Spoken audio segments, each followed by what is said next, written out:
Hello and नमस्कार दोस्तों। आज मैं फिर आपका स्वागत करता हूं अपने चैनल लक्ष्मी इंस्टीट्यूट राठ में। बच्चों, आज हम डिस्कस करेंगे सुपर टेट और जूनियर यूपी टेट के फिजिक्स का जो टॉपिक है ध्वनि, इसको साउंड भी बोलते हैं, इसको डिस्कस करने जा रहे हैं। तो ये इम्पोर्टेंट टॉपिक होता है, इससे कहीं ना कहीं क्वेश्चंस जरूर बनता है। तो हम बहुत अच्छे से पूरे टॉपिक को इत्मीनान से डिस्कस करेंगे और इससे रिलेटेड कुछ प्रैक्टिस क्वेश्चंस भी करेंगे।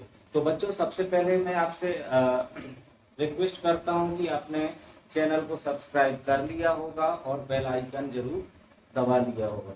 अब बच्चों, हम इसकी डेफिनेशंस की अगर बात करते हैं तो सबसे पहले इसकी परिभाषा क्या होती है ध्वनि की। तो हम देखते हैं कि ध्वनि एक प्रकार का कंपन या विक्षोभ है जो ठोस, द्रव व गैस से संचारित होता है। तो इसको समझ लेते हैं कि एक प्रकार का क्या होता है, कंपन। कंपन को हम वाइब्रेशन भी बोलते हैं, इसको बोलते हैं वाइब्रेशन। जैसे इस तरीके से जोर जोर से अगर मैं कंपन करता हूं तो क्या जनरेट होगी, ध्वनि जनरेट हो जाती है। जैसे आपने देखा होगा कि हमारे गले में वोकल कॉर्ड होता है, वोकल कॉर्ड से क्या हो जाता है, कंपन होता है तो हम बोल पाते हैं।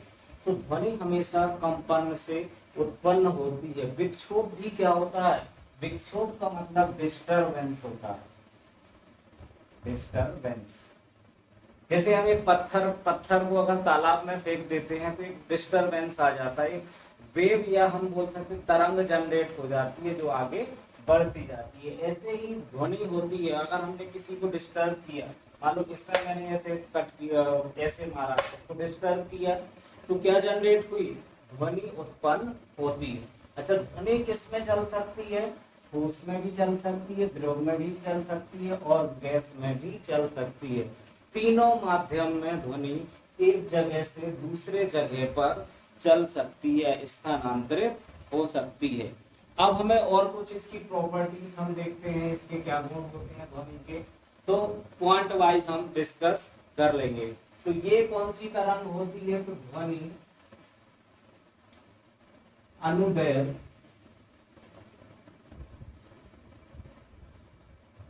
तरंग। अच्छा, अनुदैर्घ्य तरंग को एक और इंग्लिश में क्या बोलते हैं, लॉन्गिट्यूडनल वेव भी बोलते हैं, लॉन्गिट्यूडनल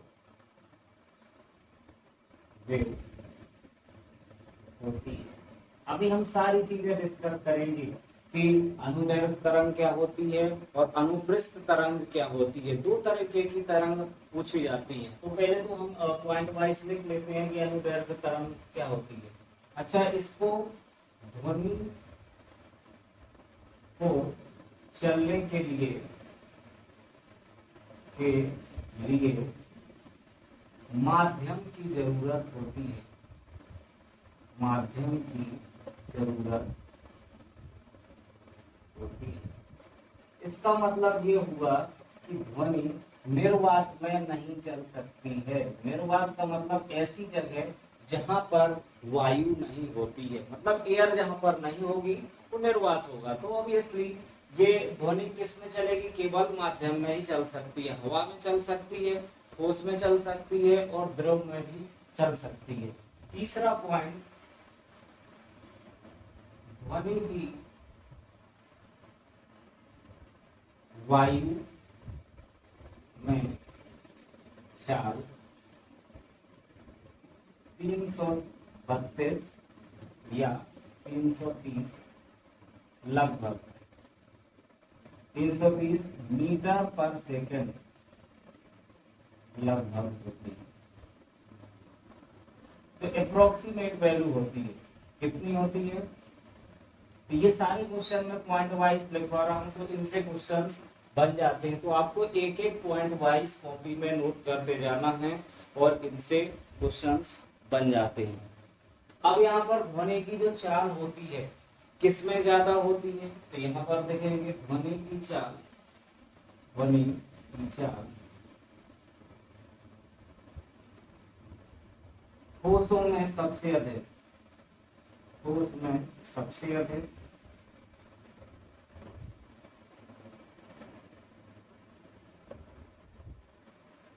द्रव में उससे कम तथा गैसों में या गैस में सबसे कम होती है।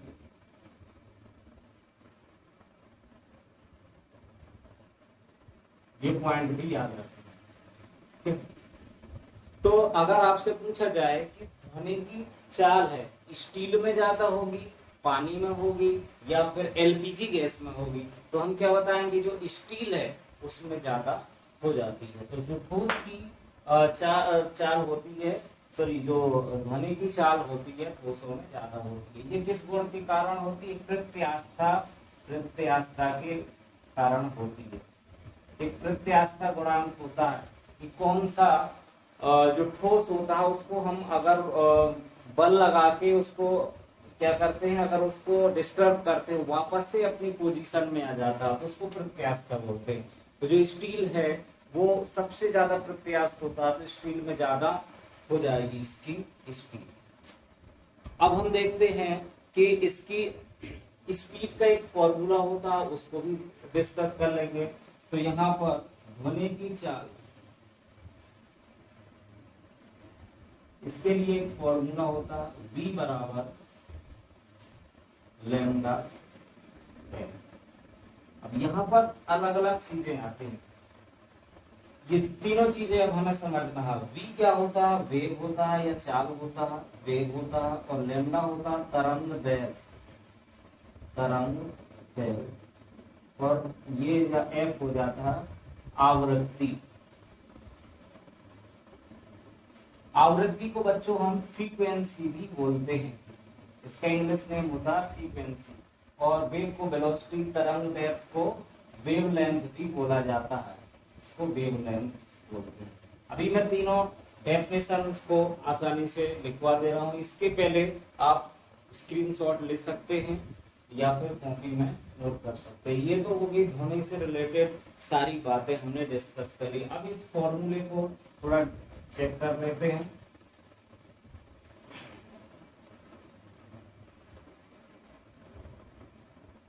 अब यहाँ पर जो वेग होता है, वेग तो मीटर पर सेकंड होता है। जो तरंग दैर्घ्य होती है इसको हम समझते हैं, तरंग दैर्घ्य, तरंग दैर्घ्य होती है कि एक आवृत्ति कंप्लीट करने में वेव, या जो हम बोल सकते हैं कि जो तरंग है वो कितना विस्थापन करती है उसको बोलते हैं तरंग दैर्घ्य। तो बोलेंगे एक आवृत्ति या एक दोलन पूरा करने में, एक आवृत्ति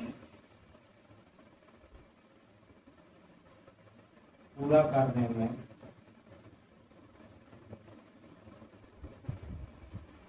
तरंग द्वारा तय की गई, तरंग एक आवृत्ति पूरा करने में कितनी दूरी तय करती है। अब यहाँ पर एक आवृत्ति क्या हो जाती है, जैसे इस तरीके से हमारे पास तरंग है, ये आवृत्ति एक हो जाती है, यहाँ से स्टार्ट हुई, यहाँ से वापस से रिपीट होने लगी, तो ये जो दूरी है इसको हम बोलेंगे तरंग दैर्घ्य बोला जाता है। इसको लैम्डा से निरूपित करते हैं, लैम्डा से निरूपित करते हैं। इसका मात्रक हो जाता है, इसका मात्रक मीटर या फिर एंगस्ट्रॉम हो सकता है या माइक्रोन हो सकता है। ये अलग अलग इसके मात्रक हो जाएंगे। इसके बाद जो आवृत्ति होती है, आवृत्ति, जो दो तीन चीजें आपसे पूछी जाती हैं उसके बारे में डिस्कस करेंगे। आवृत्ति को फ्रीक्वेंसी बोलते हैं। तो आवृत्ति क्या रहती है कि एक सेकंड में कितने साइकिल कंप्लीट करेगा, एक सेकंड में कोई भी तरंग कितने कंपन करती है उसको हम आवृत्ति बोलते हैं। तो एक सेकंड में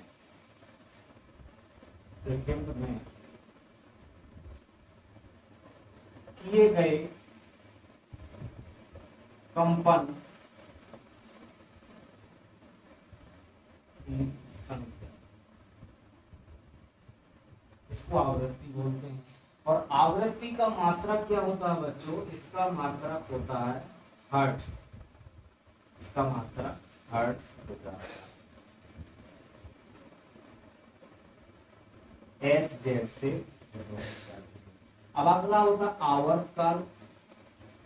आवर्तकाल, आवर्तकाल को हम कैपिटल टी से लिखते हैं, आवृत्ति को एफ या फिर डी से भी लिखा जाता है, तरंग को लैम्डा से लिखा जाता है। अब आवर्तकाल क्या होता है कि एक दोलन में या एक कंपन में कितना समय लगता है, एक कंपन में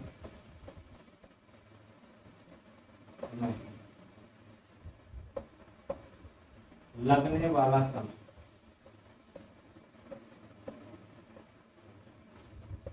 जैसे अगर कोई एक सर्कुलेटरी मोशन कर रहा है या फिर हम बोलेंगे क्या वृत्तीय गति कर रहा है, तो यहाँ से ए से वापस ए में आने में कितना समय लगेगा, उसका आवर्तकाल हो जाएगा। अब यहाँ पर एक संबंध होता है जो आवर्तकाल बराबर होता है, आवर्तकाल बराबर 1/आवृत्ति। ये एक इन दोनों में रिलेशन होता है, इसमें t बराबर 1/f, या फिर बोल सकते हैं कि f बराबर 1/t। इन तीनों के बीच में संबंध आपको याद रखना है। अब हम देखेंगे कि कुछ चीजें हैं, जैसे आवृत्ति है ये कभी भी नहीं बदलती है, चाहे तरंग या फिर हम बोल सकते हैं जो ध्वनि है एक माध्यम से दूसरे माध्यम में जाती है, तो आवृत्ति कभी भी नहीं बदलती है। बदलती है क्या, तरंग दैर्घ्य, क्योंकि उसकी गति बदल जाती है। आपने पढ़ा होगा प्रकाश में कि जब एक माध्यम से दूसरे माध्यम में जाती है तो उसकी जो गति होती है, चाल होती है, वो थोड़ी सी बदल जाती है। तो आवृत्ति नहीं बदलेगी तो ऑब्वियसली क्या बदलेगा, तरंग दैर्घ्य बदलेगी। तो इससे भी क्वेश्चन पूछ देता था कि जब भी कोई साउंड या फिर ध्वनि एक माध्यम से दूसरे माध्यम में जाती है तो क्या चीज नहीं बदलती है, तो आपको आंसर में टिक करना होता है आवृत्ति। अब हम देखेंगे कि जो तरंग होती है उसके अलग अलग प्रकार क्या होते हैं। तरंग के प्रकार हम समझेंगे, तरंग को हम वेव्स भी बोलते हैं। अच्छा, तरंग होती क्या है बच्चों, तो तरंग क्या रहती है, एक विक्षोभ होता है जो किसी भी जो पार्टिकल्स होते हैं या हम बोलते जो अणु होते हैं किसी भी माध्यम के, उसमें उत्पन्न हो जाता है, उसको हम विक्षोभ कर देते हैं, उसको डिस्टरबेंस भी बोल देते हैं। अब तरंग हमारे पास दो प्रकार की होती है मेन रूप से, एक तो होती है यांत्रिक तरंग और दूसरी या होती है विद्युत चुंबकीय तरंग या फिर अयांत्रिक तरंग भी उसको बोल देते हैं। पहली होती है यांत्रिक तरंग, यांत्रिक तरंग, और दूसरी होती है अयांत्रिक या विद्युत चुंबकीय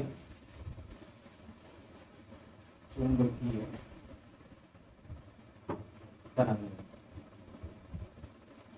इनको इंग्लिश में भी देख लेते हैं। तो जो यांत्रिक तरंग है इसको हम बोलते हैं मैकेनिकल वेव, और अयांत्रिक या विद्युत चुंबकीय तरंग को बोलते हैं इलेक्ट्रोमैग्नेटिक वेव।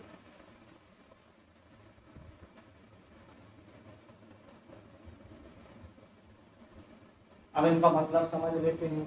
जो यांत्रिक तरंग है इनके लिए माध्यम की जरूरत पड़ती है, तो यांत्रिक तरंगों को चलने के लिए मीडियम की रिक्वायरमेंट होती है, और विद्युत चुंबकीय तरंगों को चलने के लिए माध्यम की जरूरत नहीं होती है। तो यहाँ पर इसको माध्यम की जरूरत होती है।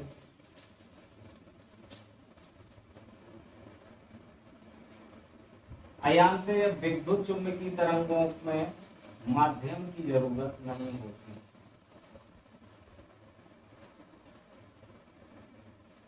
नहीं होती।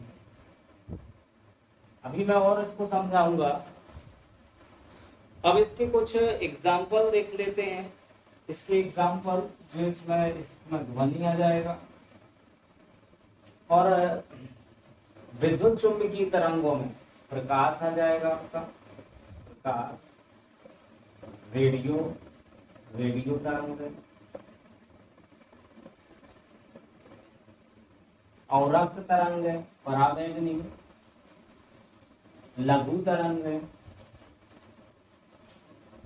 और एक्स रे, एक्स किरण, ये सारी की सारी किसके अंदर आ जाएंगी? इलेक्ट्रोमैग्नेटिक वेव्स के अंदर आ जाएंगे। अब हम थोड़ा सा इसको एलेबोरेट करेंगे। आपने कभी देखा होगा ध्वनि, ध्वनि के लिए माध्यम की जरूरत पड़ती है। हम कैसे इसको प्रैक्टिकली सोचेंगे? अगर आपको कांच के अंदर बंद कर दिया जाता है और बाहर से आपको दोस्त चिल्लाता है कि अरे भाई सुनो सुनो, तो क्या आपको सुनाई देगा? नहीं सुनाई देगा। क्यों? क्योंकि उसकी आवाज, ये जो साउंड है, उसको चलने के लिए माध्यम की जरूरत पड़ती है। तो अंदर वाले व्यक्ति को, जो भी आप हो, उसको सुनाई नहीं देगा, क्योंकि बाहर की ध्वनि या बाहर की हवा अंदर आ नहीं पाती है। इसका मतलब ध्वनि को चलने के लिए माध्यम की जरूरत पड़ती है। अब दूसरा देखते हैं, प्रकाश, तो कैसा है? इलेक्ट्रोमैग्नेटिक वेव्स है। तो आपने देखा होगा सुबह होती है तो हमारे घर में अंदर भी पता चल जाता है कि सुबह हुई। अब हमने देखा कि घरों में तो दीवारें होती हैं, फिर भी लाइट होती है, वो घर के अंदर भी आ जाती है। या फिर हम कांच के अंदर बंद हो जाए तो लाइट क्या होती है? कांच के अंदर भी आ जाती है। इसका मतलब जो प्रकाश होता है उसको माध्यम की जरूरत नहीं होती है। ऐसे रेडियो तरंगे होती है, मोबाइल में नेटवर्क भी आ जाता है, दीवार के अंदर भी नेटवर्क आ जाता है। और अब तो ये भी प्रकाश का ही भाग है। लघु तरंगे, एक्स किरणें, एक्स किरणें भी हम देखते हैं कि हमारी जो शरीर है, जब हम एक्सरे करवाने जाते हैं तो शरीर के आर पार निकल जाती हैं, जबकि ऐसा नहीं है कि शरीर के अंदर से होते होंगे, तो उनको भी माध्यम की जरूरत नहीं पड़ती है। तो अब हम अगला इसमें ही यांत्रिक तरंगों के भी फिर से दो भाग होते हैं। एक हो जाती है अनुप्रस्थ तरंग और दूसरी हो जाती है अनुदैर्घ्य तरंग। इसको भी समझ लेंगे। अनुप्रस्थ तरंग, अनुप्रस्थ तरंग का बच्चों नाम होता है, इसका नाम हो जाता है, इंग्लिश में इसको क्या बोलते हैं? अनुप्रस्थ तरंग को इंग्लिश में बोलते हैं ट्रांसवर्स वेव। और अनुदैर्घ्य को क्या बोलते हैं? अभी हमने पढ़ा था कि अनुदैर्घ्य तरंग का दूसरा नाम होता है longitudinal wave.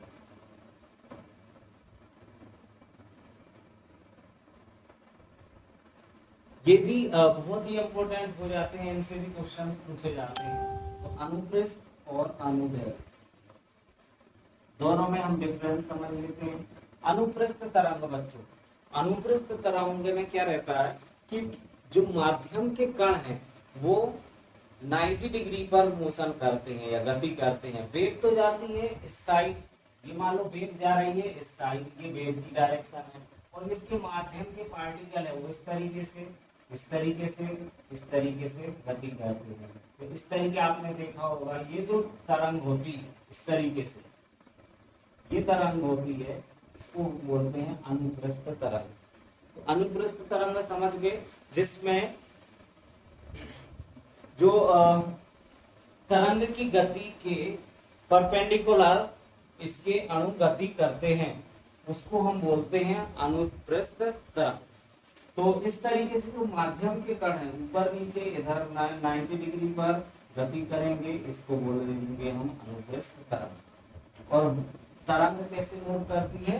Right side move करेंगे। और अनुदैर्घ्य तरंग में क्या रहती है? जिस साइड तरंग गति करती है उसी के साइड माध्यम के कण गति करते हैं। इस तरीके से, इस तरीके से हो जाते हैं।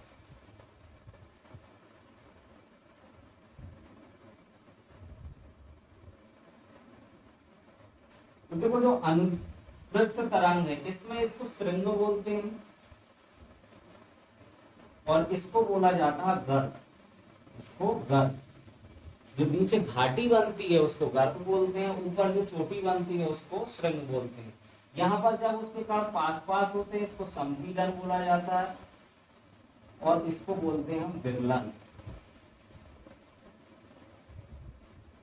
तो यहां से अगर हम दो श्रृंग के बीच की डिस्टेंस, दो अगर श्रृंग हो रहे हैं उनके बीच की डिस्टेंस को ही लैम्डा कहा जाता है, मतलब तरंग दैर्घ्य कहते हैं। ऐसे ही हम दो कंजुगेटिव, यहां से यहां तक कंजुगेटिव संपीड़न की लेंथ है, लंबाई है, उसको भी हम तरंग दैर्घ्य बोलेंगे।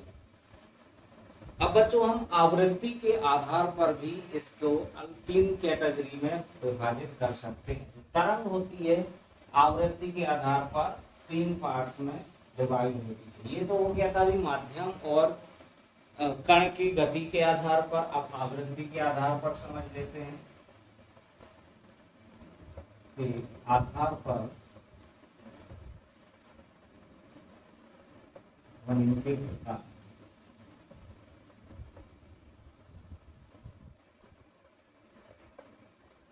आवृत्ति के आधार पर बच्चों 3 प्रकार की होती है। पहली यहाँ पे 3 प्रकार की होती है। फर्स्ट वन इज अवसरव तरंग, और दूसरी होती है श्रव्य तरंग, और तीसरी होती है अपश्रव्य तरंग।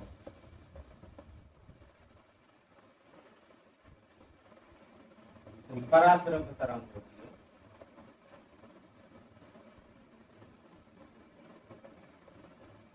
पहली को अवसरव या अपसरव तरंग भी बोलते हैं। अच्छा, इसको इंग्लिश में क्या बोलते हैं? इसको ऑडिबल, बोलते हैं, ऑडिबल वेव। और ये हो जाती है अल्ट्रासोनिक वेव, इसको बोलते हैं अल्ट्रासोनिक, और इसको बोल जाते हैं इंफ्रासोनिक। इसका इंग्लिश नाम होता है इंफ्रासोनिक, इसको अल्ट्रासोनिक भी बोलते हैं।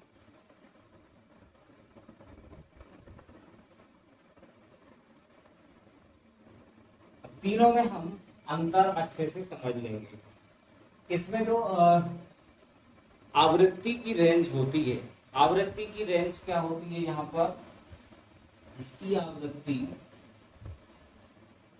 20 हर्ट्ज से कम होती है, और इसकी आवृत्ति 20 हर्ट्ज से लेके किसके बराबर होती है?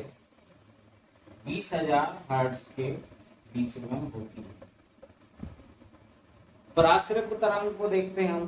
पराश्रव्य तरंग की जो आवृत्ति होती है ये 20,000 हर्ट्ज से ज्यादा हो जाती है।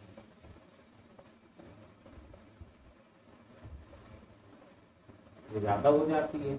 अब हम आवृत्ति हो गई। अब जो इसका कौन इसको सुन सकता है ये हम देखेंगे। या हम बोल सकते हैं कहाँ से जनरेट हो जाती है। तो जो बड़े बड़े उपकरण है, मान लो जिनका मुंह चौड़ा होता है, उस तरीके के उपकरण से हम इस आवृत्ति को या इस तरंग को निकाल सकते हैं। और इसको सुन कौन सकता है? इसको हाथी सुन सकता है इस तरंग को। यह हम बोल सकते जो अर्थक्वेक से जनरेट हो जाती है। तो ये तरंगें कहाँ से उत्पन्न होती हैं? भूकंप से उत्पन्न हो जाती है। भूकंप, सुनामी से उत्पन्न होती है। और इसको सुन कौन सकता है? हाथी इसको सुन सकता है। किसको बच्चों? जो अपसरव तरंग होती है, अपसरव या फिर अवसरव, मुझे अपसरव होगा, तो इसको सुन सकता है, हाथी सुन सकता है। और भी देखा होगा जो बर्ड्स, चिड़िया भी सुन सकती हैं। आपने देखा होगा कि जब भूकंप वगैरह आते तो चिड़ियों का भी मूवमेंट होने लगता है, चींटियां भी निकलने लगती हैं। तो ये सब हम इसको पता कर सकते हैं। तो भूकंप को पता करने के लिए इंफ्रासोनिक तरंगों का उपयोग किया जाता है। और श्रव्य तरंग है तो जो ह्यूमन होता है वो हम लोग जब बोलचाल करते हैं तो श्रव्य तरंगें जो हमारी कानों में सुनाई देती हैं तो श्रव्य तरंगें जनरली हो जा सकती हैं। तो इसको हम कौन सुन सकता? इसको मनुष्य सुन सकता है।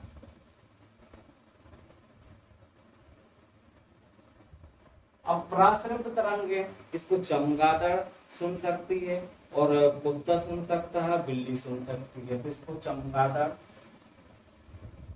गादड़, कुत्ता,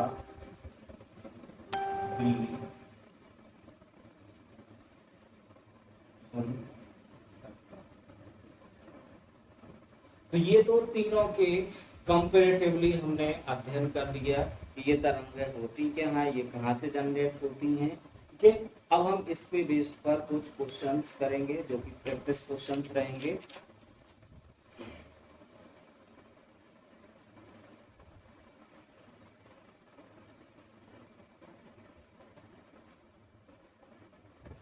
जो प्रीवियस ईयर में आए हुए क्वेश्चन हैं उनको हम डिस्कस करेंगे।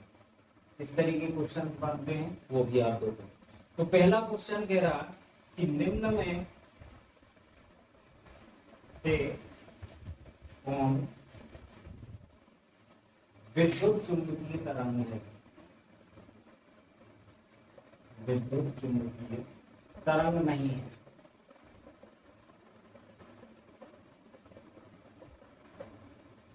तो कौन सी तरंग नहीं है? पहला ऑप्शन औरत, दूसरा ऑप्शन एक्स तरंग, तीसरा ऑप्शन सूक्ष्म तरंग और डी ऑप्शन पराश्रव्य तरंग। देखो बच्चों, यहाँ पे कौन सी विद्युत चुंबकीय तरंगें नहीं। अभी हमने पढ़ा था कि विद्युत चुंबकीय तरंगें क्या होती हैं, जिनको चलने के लिए माध्यम की जरूरत नहीं होती है। तो आवर्त किरण ये तो विद्युत चुंबकीय तरंग है, एक्स तरंगें भी ये भी विद्युत चुंबकीय तरंग है, सूक्ष्म तरंगें भी मैंने बताया था उसमें लिखा होगा कि ये भी विद्युत चुंबकीय तरंग है। पराश्रव्य तरंगें ये कौन सी तरंग होती है? ध्वनि का एक प्रकार होता है। तो ध्वनि कैसी तरंग होती है? यांत्रिक होती है। तो इसका ऑप्शन डी वाला करेक्ट हो जाएगा। अब अगला क्वेश्चन देखते हैं हम, सेकंड क्वेश्चन, जिसमें बच्चों कह रहा है कि माध्यम में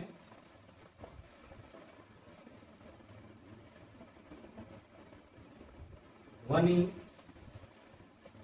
तरंगों की प्रकृति होती है। किसी माध्यम में ध्वनि तरंगों की प्रकृति क्या होती है? ना तो ना अनुदैर्घ्य ना अनुप्रस्थ। दूसरा केवल अनुदैर्घ्य,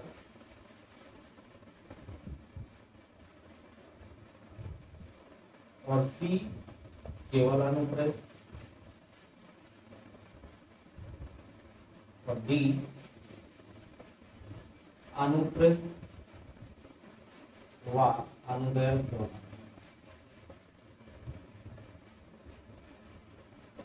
देखो इसमें हमने देखा था कि जो ध्वनि तरंगें होती हैं वो किस तरीके की तरंगें होती हैं?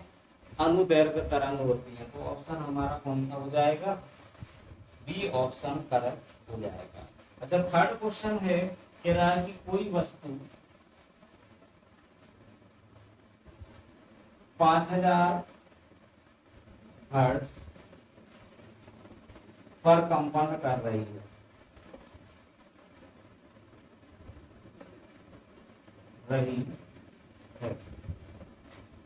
इसका आवर्त काल बताओ। का आवर्त काल हमें फाइंड करना है। तो देखो आवर्त काल हम कैसे निकालेंगे, इसके ऑप्शन देख लेते हैं। ऑप्शन दे रखा है 0.005, और बी ऑप्शन दे रखा है 0.02, और सी ऑप्शन दे रखा है 0.002 एंड डी ऑप्शन है 0.5। तो आवर्त काल बच्चों क्या होता है? P equal to 1 frequency. तो हमारे पास फ्रीक्वेंसी 1/5000 हो जाएगी। 1/5000 को अगर हम भाग देंगे तो कितने बराबर हो जाएगा? 0.002। तो ऑप्शन कौन सा? सी ऑप्शन करेक्ट हो जाएगा। अब अगला क्वेश्चन फोर्थ वाला देखते हैं हम। फोर्थ क्वेश्चन में कह रहा है कि अल्ट्रासाउंड की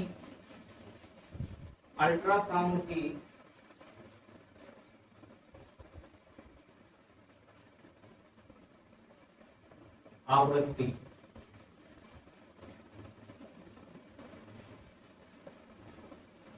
बताना है।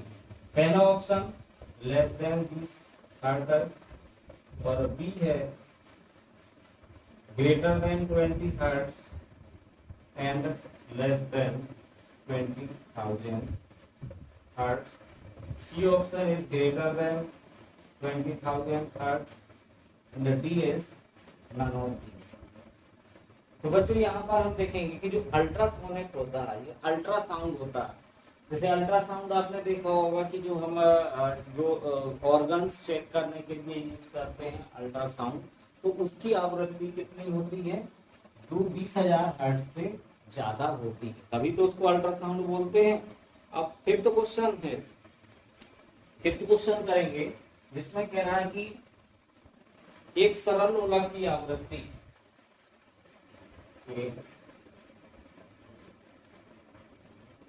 सरल लोलक की आवृत्ति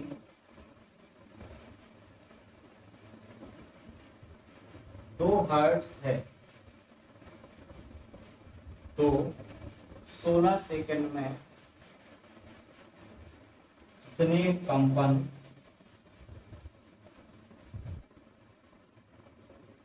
पूरे करेगा? तो हमारे पास जो फ्रीक्वेंसी दे रखी है और आंसर है 8, सेकेंड आंसर 16 और सी आंसर 32 और डी आंसर 64। तो देखो बच्चों यहाँ पर फ्रीक्वेंसी हमारे पास दे रखी है 2 हर्ट्ज। अब फ्रीक्वेंसी का मतलब होता है दोलन पर सेकेंड, एक सेकेंड में कितने दोलन कंपन किया। हमें कितने सेकंड में निकालना है? तो देयरफॉर 16 सेकंड में कितने दोलन हो जाएंगे? 16 गुणा 2, जो कि 32 सेकंड आ जाएंगे, 32 दोलन पूरे करेगा। तो ये हमारा आंसर हो जाएगा। तो बच्चों एक लास्ट क्वेश्चन जिसको हम डिस्कस करेंगे, ये बहुत ही महत्वपूर्ण क्वेश्चन है, इसको आप जरूर समझना। तो लास्ट क्वेश्चन में क्या है? कह रहा है कि पराध्वनिक गति, जब पराध्वनिक गति को इंग्लिश में बोलते हैं सुपरसोनिक, की मापन इकाई क्या है? यह इसका मात्रक क्या है? इसके 4 ऑप्शन दे रखे हैं बच्चों। पहला है मैक संख्या, और दूसरा है नॉट, और तीसरा है रिक्टर, और चौथा है हर्ट्ज।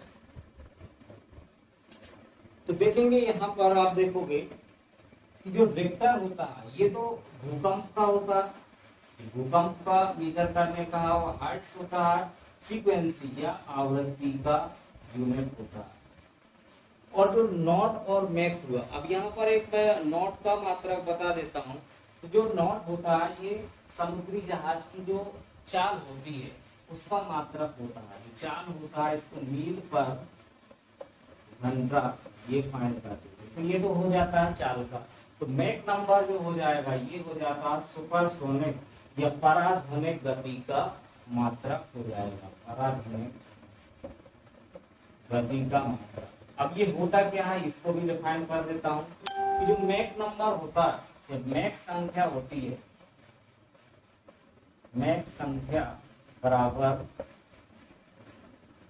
कोई भी जो पिंड होता है, या हम बोल सकते हैं तो कोई भी पिंड अगर उस माध्यम में गति कर रहा है, और तो यहाँ बोलेंगे पिंड की माध्यम में चाल अपॉन ध्वनि की माध्यम में चाल। अगर कोई भी पिंड ध्वनि की ज्यादा स्पीड से भी गति कर रहा हो उसको हम सुपरसोनिक बोलते हैं। अगर ध्वनि से कम, जितना मान लो 330 या 332 ध्वनि की चाल है, उससे अगर कम से गति कर रहा तो उसको बोलेंगे हम सुपरसोनिक नहीं बोलेंगे, उसको जनरली मोशन बोलेंगे। अगर उससे भी ज्यादा कर रहा है तो उसको सुपरसोनिक बोल देते हैं। तो यहाँ पर आता है कि यदि मैक संख्या 1 से बड़ी हो तो कैसा हो जाएगा? सुपरसोनिक होगा। सुपरसोनिक को पराध्वनिक बोल देंगे। और एक चीज और होती है, यदि मैक संख्या 5 से बड़ी हो तो इसको हाइपरसोनिक बोला जाता है, हाइपरसोनिक, या फिर इसको बोल देते हैं अति पराध्वनिक। तो फिर अति पराध्वनिक तरंग हो जाती है, अति पराध्वनिक, या फिर इसको हाइपरसोनिक बोला जाता है। अच्छा, जो अति पराध्वनिक तरंगे होती हैं, ये अपने पीछे एक प्रघाती तरंगें उत्पन्न करते हैं कि कोई भी अगर ऑब्जेक्ट या फिर पिंड बोल सकते हैं, अगर अति पराध्वनिक की स्पीड से चलता है तो उसके पीछे कौन सी तरंगें उत्पन्न करता है, तो प्रघाती तरंगें उत्पन्न कर देता है। प्रघाती तरंगों को हम शॉक वेव भी बोल देते हैं। तो बच्चों, इस तरीके से हमारे क्वेश्चंस भी कंप्लीट हो जाते हैं। तो बच्चों, आपको वीडियो कैसा लगा उसके रिगार्डिंग कमेंट और लाइक जरूर करें, और बच्चों ज्यादा से ज्यादा लोगों में वीडियो को शेयर करें ताकि वीडियो ज्यादा से ज्यादा लोगों के पास पहुंच जाए और कॉन्सेप्ट क्लियर हो जाए। हम अगला पार्ट नेक्स्ट डे पढ़ेंगे जिसमें हम बचे हुए टॉपिक्स पढ़ेंगे साउंड के और उससे रिलेटेड क्वेश्चंस करेंगे। तो जय हिंद दोस्तों।